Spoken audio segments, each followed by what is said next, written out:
Hi everyone, welcome back to my channel Ashmi's kitchen. Simple వేలో చేపల పచ్చడి చేసుకోవడం ఎలానో చూసేద్దాం. అందుకు బాగా కడిగి క్లీన్ చేసుకున్న చిన్న ముక్కలుగా కట్ చేసుకున్న చేప ముక్కలను తీసుకోవాలి. ఆ ముక్కలకి ఉప్పు పసుపు పట్టించి 10 మినిట్స్ పక్కన పెట్టుకోవాలి. ఇప్పుడు చేపల పచ్చడికి కావాల్సిన ఇంగ్రీడియంట్స్: అల్లం వెల్లుల్లి పేస్ట్, జీలకర్ర, వెల్లుల్లి, మెంతి పొడి, జీలకర్ర పొడి, ఆవ పొడి, ఉప్పు, కారం, కరివేపాకు, ఎండుమిర్చి, నిమ్మరసం. ఇవి పక్కన పెట్టేసి స్టవ్ ఆన్ చేసి ఆయిల్ వేడి చేసుకోవాలి. ఆయిల్ వేడయ్యాక చేప ముక్కలు అనేసి డీప్ ఫ్రై చేసుకోవాలి. అదే ఆయిల్లో పోపు చేసుకోవాలండి.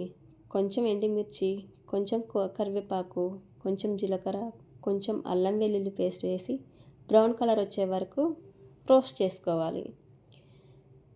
ఆయిల్ చల్లారినాక మనం ముందుగా ప్రిపేర్ చేసి పెట్టుకున్న వెల్లుల్లి కారం వేసి మెంతి పొడి, జీలకర్ర పొడి, ఆవ పొడి వేసి మిక్స్ చేసుకోవాలి.